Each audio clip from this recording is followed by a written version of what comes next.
بسم الله الرحمن الرحيم الحمد لله رب العالمين والصلاة والسلام على أشرف المرسلين سيد الأولين والآخرين سيدنا وحبيبنا وشفيعنا ونبينا مولانا محمد وعلى آله وصحبه أجمعين رضي الله تبارك وتعالى عن قطب العارفين وإمام الصديقين مولانا أبي العباس أحمد بن محمد التجاني وخلفائه المهتدين وأهل طريقته الفائزين الرابحين وجميع المسلمين آمين يا رب العالمين أما بعد. Après avoir formulé les louanges à Allah subhanahu wa ta'ala et adressé les prières et salutations sur le noble prophète Sayyidina Muhammad sallallahu alayhi wa sallam, Inch'Allah ta'ala, nous allons entamer notre 40e séance concernant le fiqh allégé. Donc, ces séances de fiqh, et nous sommes toujours dans le Kitab al-Tahara, donc le livre de la purification. Lors des dernières séances, nous avions vu donc les 20 dernières séances donc étaient consacrées à Babul Wudu, le chapitre des ablutions. Donc, le chapitre donc les ablutions, donc on est resté sur les ablutions plus de temps qu'on est resté sur les autres chapitres réunis. Mais c'est normal parce que c'est l'importance même des ablutions qui l'implique, qui l'oblige. Aujourd'hui, Inch'Allah Ta'ala, nous allons entamer un autre chapitre qu'on pourrait intituler Qada al-Haja, Babu Qada al-Haja. Donc, euh, donc, qui est le chapitre relatif aux besoins. Donc, aux besoins, c'est-à-dire le fait d'aller aux toilettes. Donc, tout ce qui tourne autour donc, des toilettes, donc des besoins, donc de comment s'en purifier et de tout ce qui tourne autour de euh, donc des adab, c'est-à-dire des convenances, des règles de bienséance qui tournent autour donc du fait d'aller aux toilettes et d'en revenir. Donc, Inch'Allah Ta'ala, on va traiter sur ce chapitre. Euh, oui. Inch'Allah Ta'ala, on va commencer par dire que souvent, les savants, rahmatullah alayhim, donc intitulent ce chapitre par Babu Qada el-Haja, donc le fait donc d'accomplir les besoins, ou d'assouvir les besoins. Donc c'est comme ça qu'on l'intitule. Bon, mais bon, en français, souvent on dit donc les toilettes, relatives aux toilettes. Voilà, donc ou bien de ce qui tourne autour des besoins naturels. C'est comme ça qu'on pourrait le traduire en français. Donc le chapitre relatif aux besoins naturels. Babu Qada el-Haja. Parfois, ils utilisent le terme Babul Istinja. Donc, euh, euh, donc, qui est le chapitre donc, qui tourne donc, qui concerne Al-Istinja, c'est les toilettes intimes. Donc, parfois, ils utilisent une des synonymes de Al-Istinja qu'on verra, Inch'Allah Ta'ala, et en parlant des subtilités, donc de ce qu'ils ont de concordant et ce qu'ils ont de divergent, Inch'Allah Ta'ala. Mais souvent, ils disent Babul Istinja ou Babul Istitaba. Voilà, donc, ou Babul Istijmar. Mais souvent, ils utilisent le mot Al-Istinja. Donc, si on tourne autour si on parle de cela, donc, aujourd'hui, Inch'Allah Ta'ala, on va démarrer ce chapitre-là. Et c'est un chapitre extrêmement important qui est relatif même à l'importance même de l'islam et du fait que l'islam parle de toutes choses et traite de tous les sujets. Et c'est donc un sujet qui est d'une importance capitale et parce que cela est relatif à la purification. Donc, parce que quelqu'un qui va donc qui doit faire ses ablutions, souvent et de manière générale, c'est pour cela qu'on a trouvé que le plus important, en tout cas, c'est de parler de ce chapitre après avoir parlé de wudu, donc des ablutions, c'est que quand quelqu'un quitte, donc fait ses ablutions, souvent, quand il a besoin de les refaire, c'est parce qu'il les aurait déjà perdus. Et ce qui le pousse souvent à les perdre, c'est quoi? C'est tout simplement le fait d'avoir fait des besoins naturels. Donc ça, c'est ce qu'on appelle al-hadas. Donc comme on l'avait vu, donc les impuretés abstraites. Donc on en a parlé lors des séances précédentes. Donc, euh, et on va euh, commencer par la définition donc, de l'istinja. Donc, en fait, on parle de qada al-haja, donc des besoins naturels, de manière générale, ou le fait d'aller aux toilettes, de manière générale, mais on va traiter vraiment donc des différentes parties qui concernent cela. On va d'abord commencer par l'istinja, Inch'Allah ta'ala, parce que c'est ce qu'on fait. En fait, c'est ce dont on a besoin. Quand les savants, rahmatullah alayhim, traitent ce sujet, ils traitent d'abord ce qui est relatif à l'istinja. Donc, à l'istinja, ce sont les toilettes intimes. Donc, quand ils parlent des toilettes intimes, et après, ils traitent maintenant des convenances qui tournent autour. Donc, c'est ce qu'on va faire nous aussi, Inch'Allah ta'ala, donc, pour imiter donc, la procédure des savants, rahmatullahi alayhim.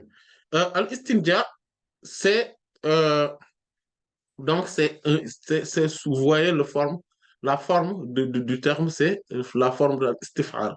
L'istif'al, c'est la quête de quelque chose.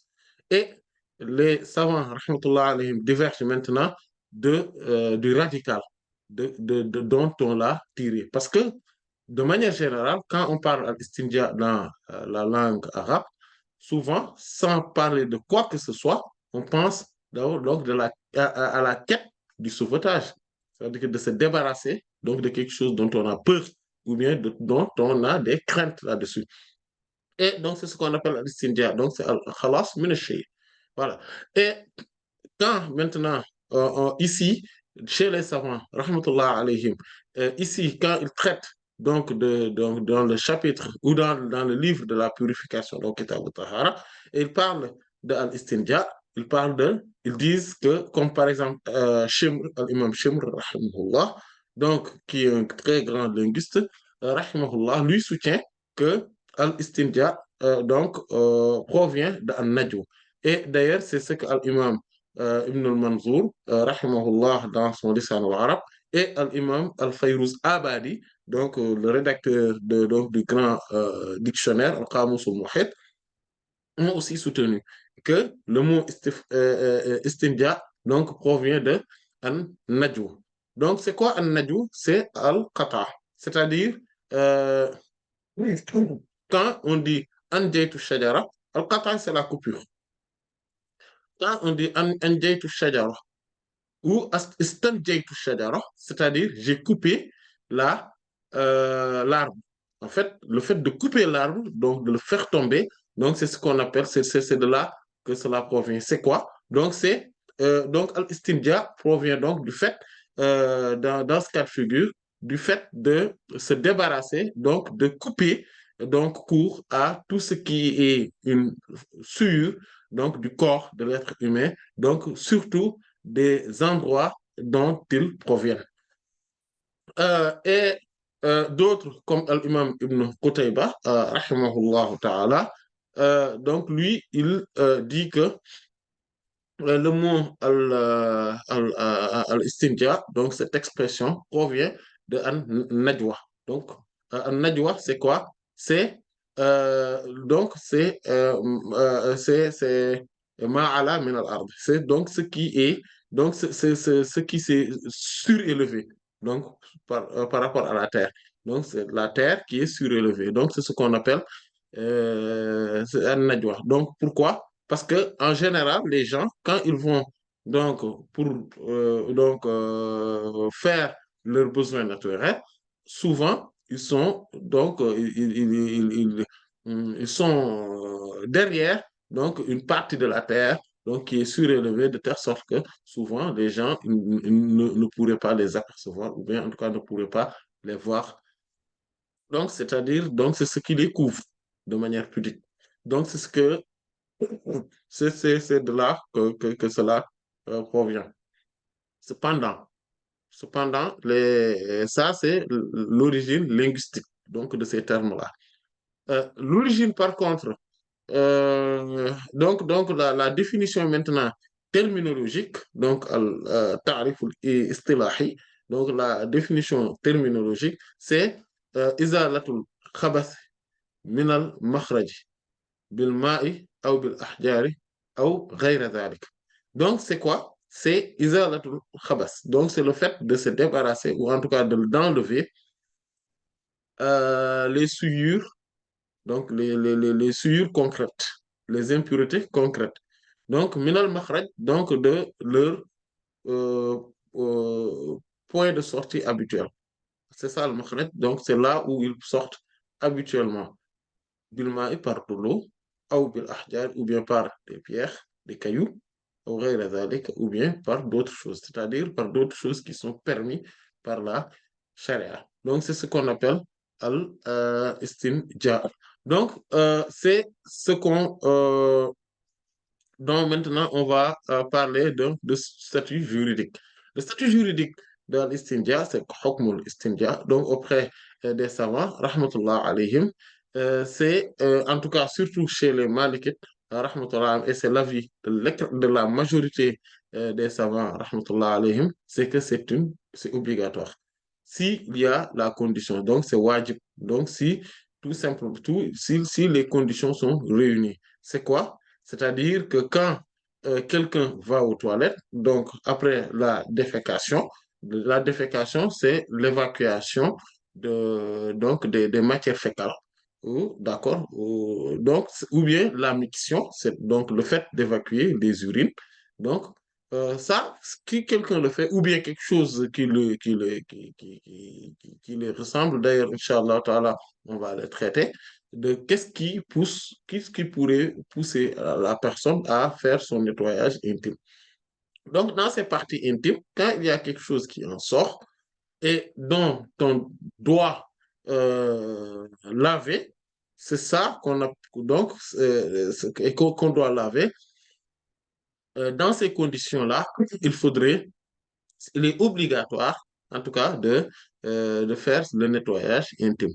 Et pourquoi? Parce qu'il y a beaucoup de hadiths qui le soutiennent. Par exemple, il y a le hadith de Sayyidat Aisha Mu'minina, radiyallahu ta'ala anha, qui dit إذا ذهب أحدكم إلى الغائط فليذهب معه بثلاثة أحجار يستطيب بهن فإنها تجزئه عنه. Et il y a d'autres hadiths qui soutiennent la même chose. Euh, Ce hadith-là qui se trouve dans les Sunan de l'imam Abu Dawud et l'imam Al-Nasa'i, rahmatullahi alayhi, et l'imam Ahmad aussi l'a rapporté, et c'est un hadith qui est authentique, où le prophète sallallahu alayhi wa sallam a dit, si quelqu'un parmi vous va aux toilettes, donc il va être donc au sel, ou, ou dans un endroit donc, où il est donc, pour se soulager, qu'il parte avec 3 pierres afin de s'en purifier. Voilà, afin de s'en purifier. Et cela lui suffira. Donc, c'est pour cela, et il y en a d'autres hadiths qui parlent de la même chose.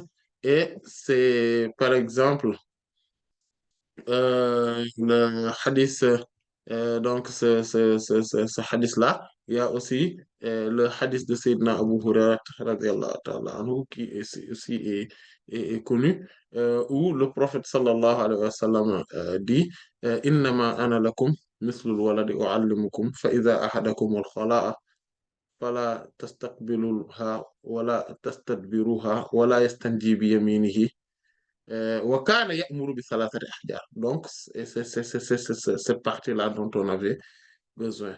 Donc, si euh, le prophète dit, sallallahu alayhi wa sallam, en fait, je ne suis rien d'autre que le modèle d'un parent et je vous enseigne. En fait, moi, je suis comme votre père, en fait, et je vous enseigne. Voilà, c'est exactement ce que je suis. En fait, il est le père des musulmans, sallallahu alayhi wa sallam, et il nous enseigne. Il dit, si quelqu'un parmi vous va donc aux toilettes, qu'il ne se dirige pas vers la direction de la Qibla et qu'il ne le monte pas le dos également. Et qu'il ne nettoie pas, qu'il ne fasse pas son nettoyage intime avec la main droite. Et il ordonnait également donc trois pierres, donc d'utiliser trois cailloux. Voilà, donc ça c'est un hadith aussi qui est dans les sunan de l'imam Abu Dawud, de l'imam Nasa'i et tant d'autres. Et c'est un hadith qui aussi est authentique. Il y a aussi le hadith de Sayyidina Salman al-Farisi, radiallahu ta'ala anhu. Et ce hadith-là, c'est un hadith qui est extrêmement important et cela montre l'importance même donc, de ce chapitre en même temps. Où, donc, qui est dans le Sahih de l'imam Muslim, rahimahullah ta'ala, donc, عن سلمان رضي الله تعالى عنه لما قيل له donc قيل له قد علمكم نبيكم صلى الله عليه وسلم كل شيء حتى القراءة. Donc, euh, il y a quelqu'un qui lui dit, donc c'était un juif, donc en guise de se moquer de lui, en lui disant, donc votre prof, apparemment, il vous a enseigné toutes choses, hein, même le fait, donc, ce qui tourne autour du fait donc, de se soulager, voilà, donc du fait de se soulager, donc des besoins naturels. Euh, Lui, il a retourné la question. Donc, cette moquerie, il l'a retournée en enseignement et en fierté. Et donc, c'est une source de jubilation donc, de la grandeur de l'islam. Il dit, فقال عجب لقد نهانا أن نستقبل القبلة بغائط أو ببول أو أن نستنجي باليمين وأن نستنجي بأقل من ثلاثة أحجار. Effectivement, عجل, effectivement, en toute vérité, notre prophète sallallahu alayhi wa sallam nous a interdit de se diriger vers la Qibla quand on est donc en miction ou en défécation. Donc, quand donc, on doit uriner ou quand on doit donc évacuer des selles. Et il dit, et il nous interdit également d'utiliser, donc de faire le nettoyage intime en utilisant la main droite. Et aussi, il nous interdit d'utiliser moins que trois cailloux. Donc, ce hadith-là aussi montre que c'est obligatoire. Parce que si on nous interdit d'utiliser moins de trois cailloux, ce qui voudrait dire tout simplement et naturellement qu'il nous est interdit donc d'utiliser tout simplement, de ne pas faire quelque chose. En fait, le fait de faire quelque chose devient une obligation par rapport à cela. Euh, et il y a aussi, maintenant, sur ce point-là, il faudrait qu'on comprenne quelque chose. Quand quelqu'un a la possibilité de faire, donc, d'utiliser ses propres mains, donc en tout cas pour faire son nettoyage intime, il doit le faire sans l'aide de qui que ce soit. Pourquoi? Parce que c'est quelque chose que souvent quand on le fait, on s'éloigne des gens, comme le hadith de Sayyidina al-Mughira ibn Shu'ba, radiallahu ta'ala anhu, qui est dans les sunan, notamment dans le sunan de l'imam Abu Dawud, rahimahullah, et il dit que كان النبي صلى الله عليه وسلم إذا ذهب الخلاء أبعد. Le prophète sallallahu alayhi wa sallam avait l'habitude que quand il allait donc aux toilettes, et quand il allait donc dans ces lieux d'isolation, donc ce qu'on appelle le khala, vous voyez, dans ce lieu d'isolation, abahada, il s'éloignait. Donc le prophète sallallahu alayhi wa sallam s'éloignait. C'est-à-dire que donc il se cachait, donc il n'était pas, par exemple, près des gens, que les gens le voient. Non, non, non, c'était dans un endroit isolé. D'ailleurs, c'est pour cela qu'on l'appelle al-khala. Al-khala, c'est quoi? C'est l'endroit isolé. C'est pour cela qu'al-khalwatu, al-khalwa, c'est l'isolation, la retraite spirituelle. Et c'est ça. Donc là, on se retrait, on s'éloigne, on est là, on est quelque part, donc, loin ou bien donc à l'abri des regards. Donc, c'est ce qu'on appelle, c'est pour cela que, donc, quand quelqu'un doit le faire, doit le faire lui-même. Maintenant, si il a des capacités, donc une incapacité, ou bien en tout cas, euh, quelque chose qui fait qu'il ne peut pas, donc donc il peut demander de l'aide pour qu'on puisse l'aider par rapport à cela. Et donc cela relève de l'avis de l'écrasante majorité, si on peut s'exprimer ainsi, en tout cas, des savants. Pourquoi? Parce que at-taklif shartuhul imkan, comme la qaïda le dit, la taklif, donc la responsabilité, shartuhu, donc sa condition, c'est al-imkan, la possibilité. Donc la responsabilité a pour condition la possibilité. La responsabilité a pour condition la possibilité. Et c'est Allah subhanahu wa ta'ala a dit la yukallifullahu nafsan illa wus'aha. Allah subhanahu wa ta'ala donc ne responsabilise aucune âme que ce dont il a les capacités, ce dont il a la largesse donc de le faire. Euh, Maintenant, il faudrait savoir d'autres points là-dessus. Le premier point, c'est qu'il n'y a pas donc que l'intention n'est pas obligatoire. Il n'y a pas d'intention. Par exemple, on ne va pas se dire, oui, je vais aller euh, aux toilettes, ou bien voilà, il faudrait que voilà, quelqu'un se dise que voilà, il faudrait que je fasse ma toilette intime, donc le nettoyage intime, en se disant, oui, il faudrait que je formule l'intention comme je le ferais quand je fais mes ablutions. Non, cela n'est pas, cela n'est pas légiféré. Pourquoi? Parce que tout simplement, euh, il est plus donc du côté de Izalatul Najasa. Donc, c'est plus du côté du fait de se débarrasser ou en tout cas d'enlever donc de la souillure concrète. Donc, à partir de ce moment-là, c'est quelque chose donc, qui est ma'qulul ma'na, dont le sens est saisissable par l'intellect. Et à partir de ce moment-là, on fait les ablutions plutôt, donc à partir de ce moment-là, cela rentre dans ce qu'on appelle min bab turuk. Donc cela fait partie des délaissements, de l'abandon. Et quand on abandonne quelque chose ou on le délaisse, on n'a pas besoin donc d'intention, de formuler une intention ou de se représenter, ou en tout cas l'intention euh, avant cela et pour que cela soit valide. Voilà, on n'en a pas besoin. Délaisser quelque chose n'a pas besoin donc d'intention. Donc, pourquoi? Parce que tout simplement, dès que la souillure s'enlève, le statut de la souillure et ses implications aussi, donc aussi le suivent. Voilà, tout simplement. Euh, Maintenant, on va traiter de ce qu'on appelle Mahallul Istinja, les lieux. Voilà. Qu'est-ce que c'est donc, quels sont les lieux ou en tout cas les endroits, voilà, les endroits donc du nettoyage intime, voilà, ou des toilettes intimes. En fait, c'est deux lieux, tout simple, deux endroits seulement.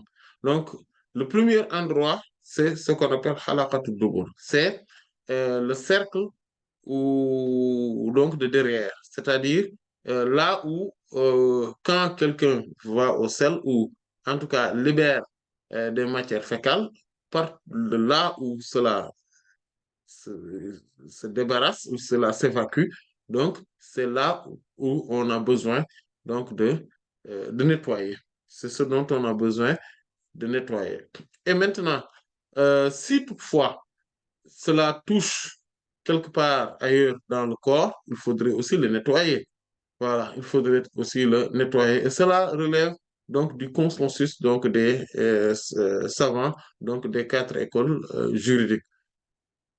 Pourquoi? Parce que tout simplement, l'objectif visé dans les toilettes intimes, c'est le fait de se purifier des souillures, donc, ou des impuretés.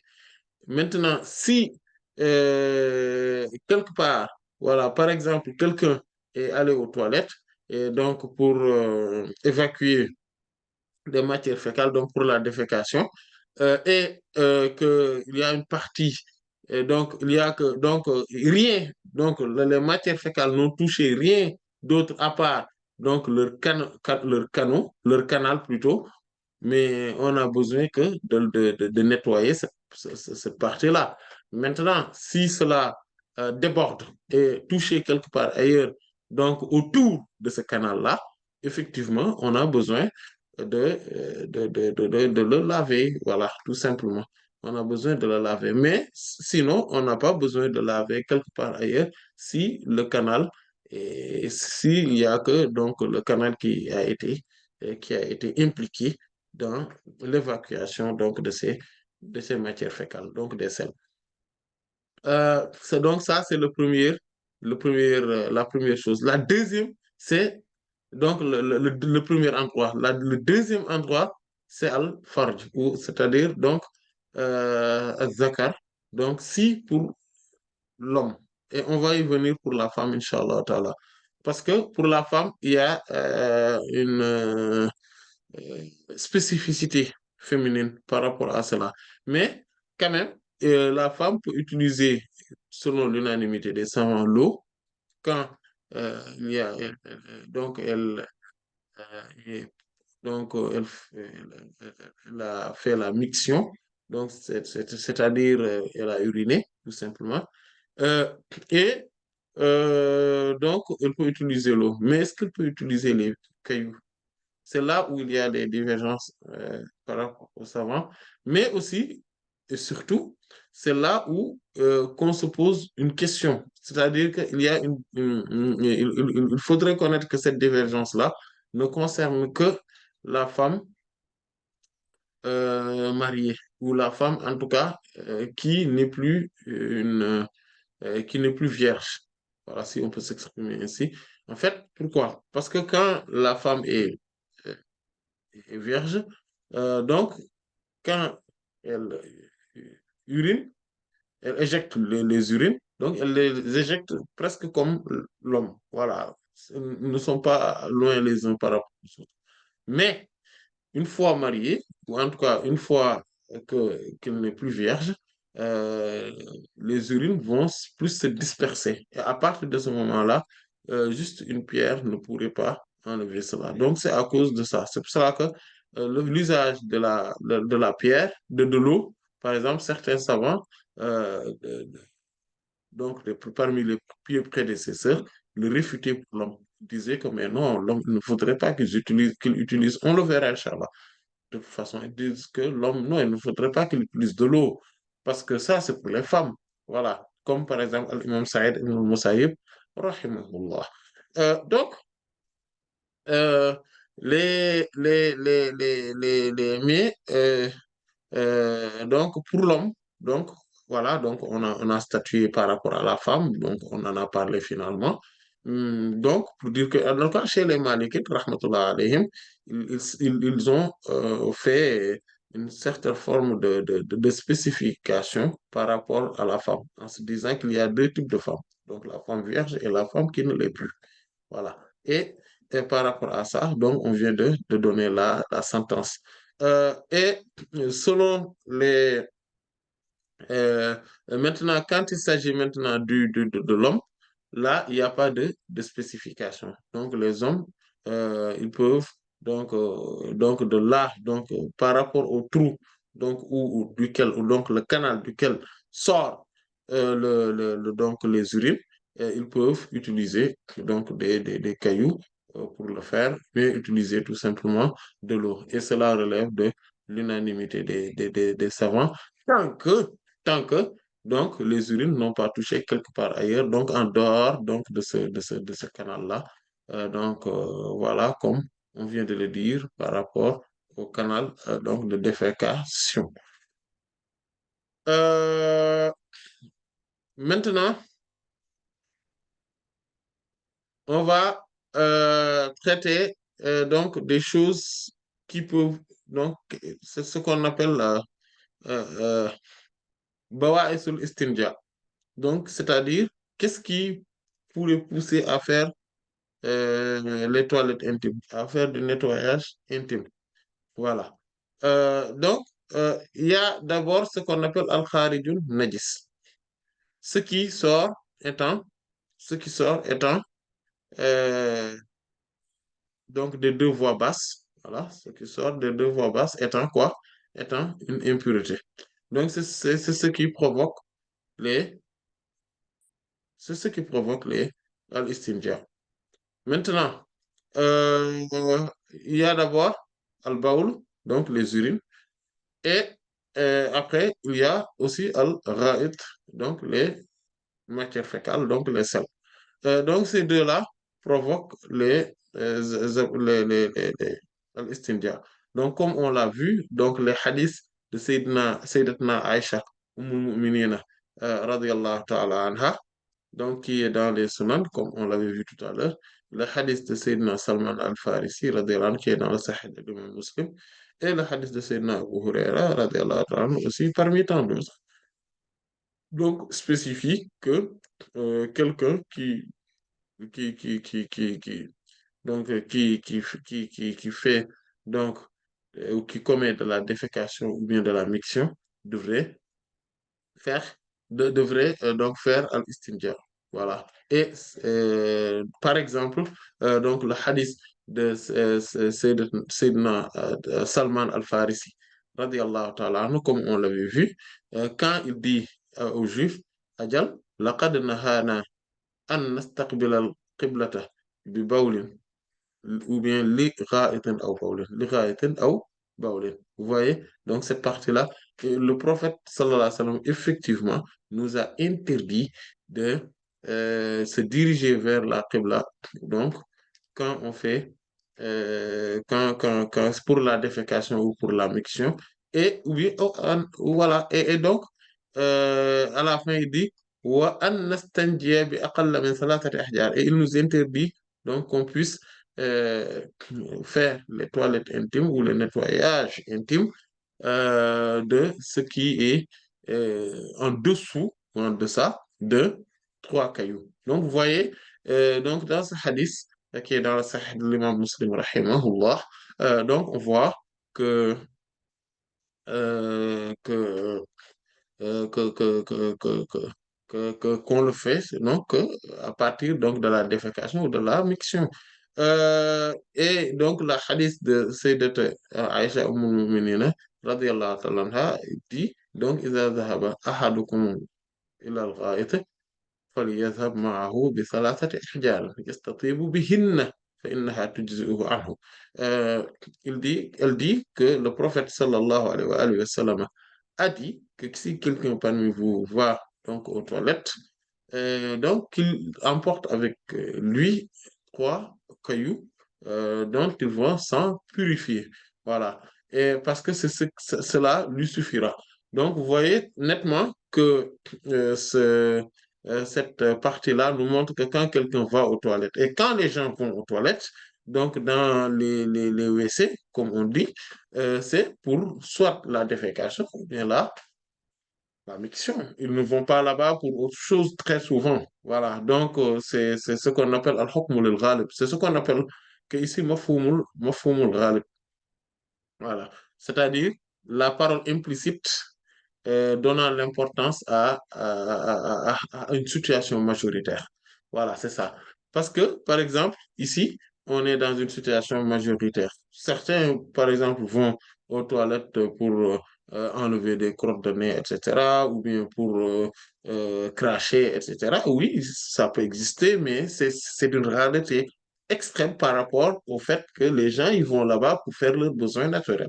Voilà. Donc, c'est cela. Donc, c'est pour cela que le prophète sallallahu alayhi wa sallam donc, dit cela. Et aussi, le hadith de Sayyidina Abu Hurairah radiyallahu ta'ala anhu précité également. qui est dans le Sunan de l'imam An-Nasa'i, rahimahullah, et donc de l'imam Abu Daoud aussi, qu'il dit que quand le professeur sallam dit, donc, se présente en tant que notre modèle, donc de parents, de père, et qui nous enseigne, innama ana lakum mislul walidi uallimukum, et il dit, فإذا أتى أحدكم الخلاء فلا تستقبلوا فإذا أتى أحدكم الخلاء فلا تستقبلوها ولا تستدبروها ولا يستنجي بيمينه وكان يأمر بثلاثة أحجار. Donc, il dit que si quelqu'un parmi vous va donc au lieu d'isolation, donc c'est-à-dire donc aux toilettes, voilà, qu'il ne se dirige pas vers la Qibla et qu'il ne le montre pas le dos également et qu'il n'utilise pas donc qu'il ne fasse pas ses toilettes intimes avec la main droite, mais aussi il dit ordonné donc qu'on utilise trois cailloux. Et si on regarde un peu de près, on va remarquer que la plupart du temps, à l'époque du prophète, sallallahu alayhi wa sallam, on utilisait des cailloux, plus que l'eau même. Si on remarque bien, parce que les hadiths insistent beaucoup sur le nombre de cailloux, etc. Ils ne parlent pas beaucoup de l'eau. Voilà. Effectivement, il y a le hadith de Sayyidina al-Mughira ibn Shu'ba, radiyallahu ta'ala, qui est dans les deux Sahih, qui en parle de l'eau. Mais souvent, voilà, parce que quand il était avec le prophète sallallahu alayhi wa sallam, et il y a aussi un hadith de Sayyidina Anas, radiyallahu ta'ala, anhu, il dit wa ma'ahu idawatun min ma'. Donc, j'étais donc avec le professeur sallam, et il avait avec lui donc idawatun min ma', donc un récipient d'eau. Et donc, voilà. Et donc, il a fait une partie, donc faire ses besoins avec, il a utilisé l'eau et il a fait ses ablutions avec. Donc, il y a aussi, donc, mais très souvent, il y a l'usage donc, des cailloux donc, qui est mis en relief. On verra, Inch'Allah Ta'ala, que les cailloux, c'est comme les papiers toilettes, ils sont pareils, en fait. Inch'Allah Ta'ala, tout cela, on va le traiter. Donc, on va traiter ce sujet-là petit à petit jusqu'à voilà, jusqu'à le cerner, Inch'Allah Ta'ala. Et donc, on a parlé donc des urines, on a parlé des selles, donc les matières fécales. Inch'Allah Ta'ala, on va parler donc de al-masi, donc le liquide préséminal ou le liquide pré-éjaculatoire. Donc, ce liquide-là, donc aussi implique donc le nettoyage intime. Parce que quand quelqu'un, par exemple, donc ne serait-ce que l'analogie par rapport à, aux urines suffirait pour le justifier.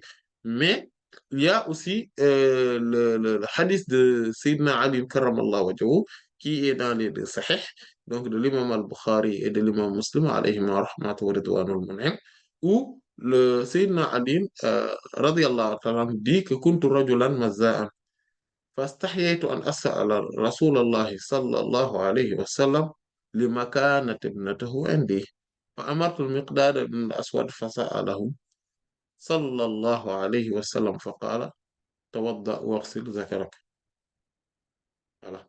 Euh, Quand il dit que j'étais un homme donc, qui voyait beaucoup le liquide préséminal et j'avais un peu honte, donc j'avais la pudeur donc de questionner l'envoyé d'Allah, sallallahu alayhi wa sallam, à ce sujet, à cause du statut de sa fille auprès de moi. C'est-à-dire que c'est mon gendre, en fait, parce que le prophète, sallallahu alayhi wa sallam, donc sa fille, Sayyidatuna Fatima al-Zahra, radiyallahu anha, était donc l'épouse de Sayyidina Ali, radiyallahu anha. Et donc, dit qu'à cause de cela, voilà, j'avais une pudeur, voilà, d'aller interroger le prophète sallallahu alayhi wa sallam à ce sujet-là et de lui parler de ces sujets-là, voilà. Et il dit, mais j'ai demandé à Sayyidina al-Miqdad ibn al-Aswad, radiyallahu ta'ala anhu, qui lui l'interrogeait et le prophète sallallahu alayhi wa sallam a dit, donc, fais tes ablutions et lave-toi donc l'organe génital. Lave-toi l'organe génital. Et donc, là, on comprend que quand il s'agit maintenant de masu, il faudrait laver l'organe génital dans sa totalité, dans son entièreté. Il ne faudrait pas laver seulement les points de sortie, mais il faudrait laver l'organe génital dans son entièreté. Et donc, euh, ça, euh,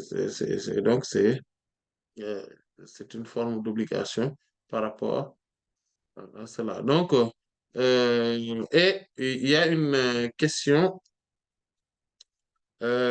qui va se soulever. Parce que depuis tout à l'heure, on parlait donc des pierres. Maintenant, la question c'est est-ce qu'on va utiliser de l'eau seulement ou bien on va utiliser que des pierres? Est-ce que l'eau va suffire ou bien les pierres seulement euh, devront suffire? En fait, et dans ce cas de figure, les savants, rahmatullah alayhim, dans leur euh, majorité, donc disent qu'il faudrait de l'eau. Voilà, qu'il faudrait donc de l'eau. Et que, ou bien en tout cas chez les Malikites, rahmatullah alayhim, c'est l'avis majoritaire donc dans le mazhab Malikite, rahmatullah alayhim. Eux, ils disent que l'eau seulement suffira. D'ailleurs, les Shafi'ites, rahmatullah alayhim, eux, auprès d'eux, en tout cas, c'est l'avis le plus retenu, en tout cas le plus authentique, le plus validé, chez les grands Shafi'ites, rahmatullah alayhim, eux, ils disent que non, il faudrait de l'eau. Pourquoi? Pourquoi il faudrait de l'eau? Parce que tout simplement pour eux, euh, et c'est la parole donc majoritaire chez les Malikites, et c'est ce qui est retenu dans le mazhab, même s'il y a certains fuqaha Malikites rahmatullah qui disent que même une pierre pourrait suffire. Par exemple, Al-Hafiz ibn Abdul Barr l'a rapporté dans son Tamhid, pareillement comme l'imam Al-Qarrafi, rahimahullah, aussi en a parlé dans Al-Zakhira. Mais ce sont des paroles rapportées selon certains Malikites rahmatullah alayhim. Mais la majorité des savants Malikites rahmatullah alayhim disent qu'il faudrait obligatoirement de l'eau. Pourquoi?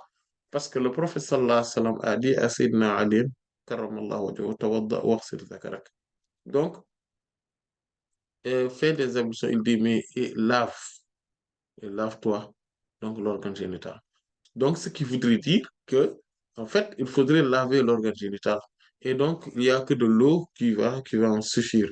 Et, euh, euh, et la pierre, en fait, l'usage donc de la pierre a été réservé tout simplement aux matières fécales ou à l'urine. Or, le, le, le massif, donc le liquide préséminal, est beaucoup plus visqueux que, par exemple, que l'urine. Et donc, à partir de ce moment-là, il faudrait faire attention parce que, en principe, pour enlever une souillure, il faudrait de l'eau.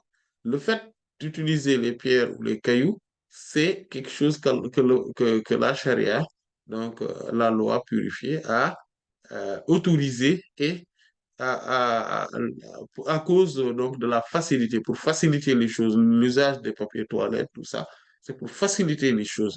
Donc, à partir de ce moment-là, il faudrait aussi se limiter comme on dit, euh, al- al-mashaqqatu tuqaddaru biqadariha.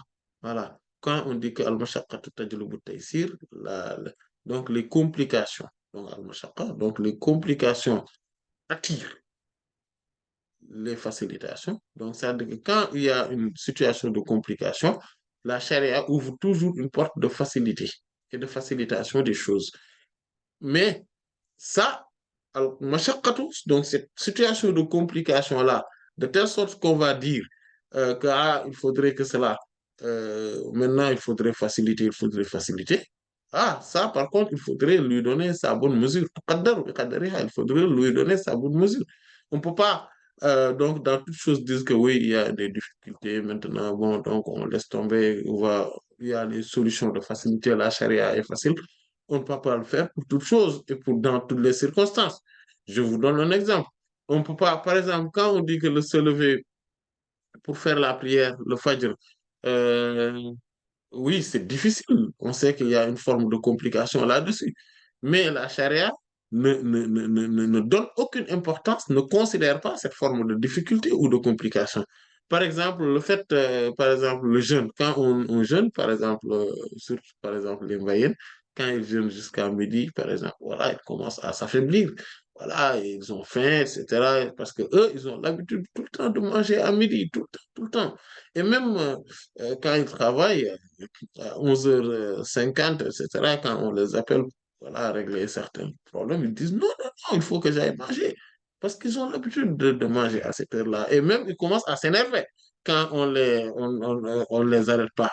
Donc, voilà, ou en tout cas, quand on les sollicite trop à partir de ce moment-là.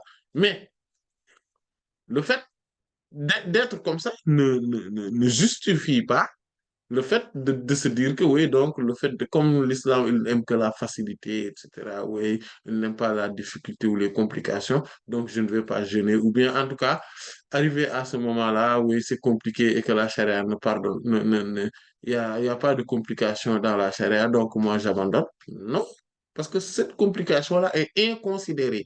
Et ça, c'est extrêmement important de comprendre qu'il y a deux types de complications. Donc, les complications considérées et les complications inconsidérées.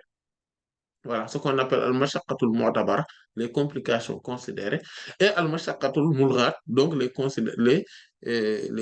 complications inconsidérées. Et donc, et pourquoi je parle de ça? C'est pour comprendre le raisonnement. En fait, ils se disent que ils se disent, donc c'est la majorité des savants, si on peut s'exprimer ainsi, parce qu'il y a les malikites dedans, il y a les shafi'ites dedans, il y a même certains hanbalites, rahmatullah alayhim, et les zahiri, donc aussi, c'est ce qu'ils soutiennent, rahmatullah alayhim. Donc, ils disent quoi? Ils disent que, attendez, le prophète sallallahu alayhi wa sallam, en parlant donc donc, de mesure, il a bien précisé qu'il faudrait laver l'organe génital. Ça, c'est une précision importante. La deuxième chose, c'est que la facilité, donc la solution de facilité qu'on a donnée pour utiliser les pierres ou les papiers toilettes, etc., les mouchoirs, etc., mais cette solution de facilité-là, que la charia a ouverte, il l'a ouverte pour des choses bien précises, pas pour des choses qu'on ne connaît pas et pour des choses qui ne sont pas de la même nature que celles dont ce pourquoi on les a permis. Donc, il faudrait donc différencier cela. Donc, on ne peut pas parler de solution de facilité, etc. ici, car la complication doit être mesurée à sa juste valeur. Voilà. Et ça, c'est extrêmement important. Donc, par ailleurs, les Hanafites et les Hanbalites, rahmatullah alayhim, et d'ailleurs, comme on a dit tout à l'heure, certains Malikites et certains Shafi'ites, rahmatullah alayhim, considèrent que l'usage de la pierre est suffisant. Pourquoi? Parce que tout simplement, de la même manière qu'on peut faire l'analogie par rapport donc aux urines, donc le liquide préséminal, donc on fait l'analogie entre ces deux-là, c'est de la même manière qu'on fait l'analogie par rapport à ce qui pourrait éradiquer, ce qui pourrait donc suffire pour pouvoir se purifier. C'est une parole, certes, qui est solide, d'accord, qui est solide, mais ce qui est plus sûr, et en tout cas, qui est plus conforme à la précaution, c'est euh, le fait de considérer que cette, en fait, qu'il faudrait utiliser l'eau. En tout cas, si on a de l'eau, il vaut mieux l'utiliser qu'utiliser seulement le, voilà, qu'utiliser seulement euh, les pierres ou les mouchoirs ou les papiers à jeter ou les papiers toilettes, etc. Euh, la troisième ou la quatrième chose, donc on a parlé de al-bawl, les urines, al-ghaït, de matière fécale, al-mazil, le liquide préséminal, et donc on va parler de al-wadi, la quatrième, donc le liquide prostatique. Donc, ce liquide-là, donc on le connaît, hein, ce liquide-là, on en a parlé à plusieurs reprises. Donc, c'est ce qui sort chez les hommes après la miction. Donc, après, donc, c'est un liquide qui visqueux. Voilà, et blanchâtre. Et donc, comme de la même manière qu'il sort après les urines, de la même manière que ce liquide rompt les ablutions, en tout cas annule les ablutions comme les urines, et ils s'approchent aux urines. En fait, ils viennent très souvent juste après les urines. Et donc, comme la qaïda, donc la règle dit, l'adage dit que "Ma qaraba shay'a ya'khudhu hukmah", ce qui se rapproche de quelque chose prend son statut. Et donc, c'est pour cela que donc là, on peut utiliser les pierres, les papiers toilettes, etc., mais aussi les l'eau. Et et il est obligatoire hein, donc de faire le nettoyage intime quand on a le wadir. Voilà, quand le wadir, donc c'est-à-dire le liquide prostatique. Euh, Maintenant, il y a Adam aussi, le sang, les saignements. Les saignements, mais ces saignements, pas celles des menstrues, mais celles des météorologie. Donc, c'est-à-dire l'istihada. Donc, qui sont des saignements anormaux chez la femme. Donc, aussi, après cela, il faudrait faire al-istinja. Ou bien aussi, il y a d'autres formes de saignements. C'est les saignements donc, de l'hémorroïde, donc d'Amoul Bawasir. Donc, de l'hémorroïde donc, qui sort donc, de par la voie basse de derrière. Et donc, elle aussi, donc ce sang-là aussi, il faudrait l'éradiquer. Il faudrait donc faire des nettoyages intimes avec. Et aussi, donc, pourquoi? Parce que ils sortent donc des mêmes voies que, quoi, que les urines et les matières fécales.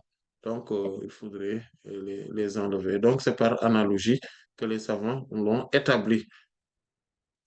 Maintenant, on va traiter le cas ou bien, bon, oui, oui, bon, on peut le traiter tout de suite, le cas de ce qu'on appelle al-kharij tahir.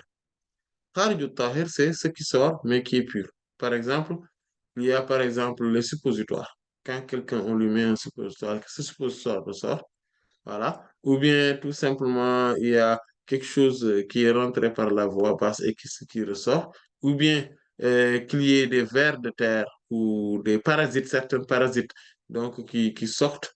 Mais quand ils sortent avec, et étant par exemple mouillés et visiblement touchés par des matières fécales ou en tout cas quelque chose qui est impur, là, par contre, il serait obligatoire de faire donc le nettoyage intime. Mais s'ils ressortent intacts et qu'il n'y ait pas, donc qu'il n'est pas accompagné d'une certaine forme d'impureté, donc il n'y a pas besoin donc euh, les, euh, de faire le nettoyage intime. Il n'y a pas besoin. Et aussi, l'autre chose qui peut sortir donc des voies basses de par derrière et qui ne nécessite pas donc de nettoyage intime, donc de toilette intime, ce sont les gaz libérés. Les gaz libérés n'impliquent aucunement. Et d'ailleurs, il y a même l'unanimité donc des savants sur ce sujet-là, sur cette question, comme beaucoup l'ont raconté, comme Al-Mawardi, comme l'imam Ibn Qudama, et comme beaucoup d'autres, l'imam Ibn Hazm et d'autres, rahmatullah al-jami'. Pourquoi? Et c'est parce que tout simplement, c'est évident. Parce que si cela impliquait un nettoyage intime ou en tout cas des toilettes intimes, le prophète sallallahu alayhi wa sallam euh, l'aurait dit, il l'aurait enseigné.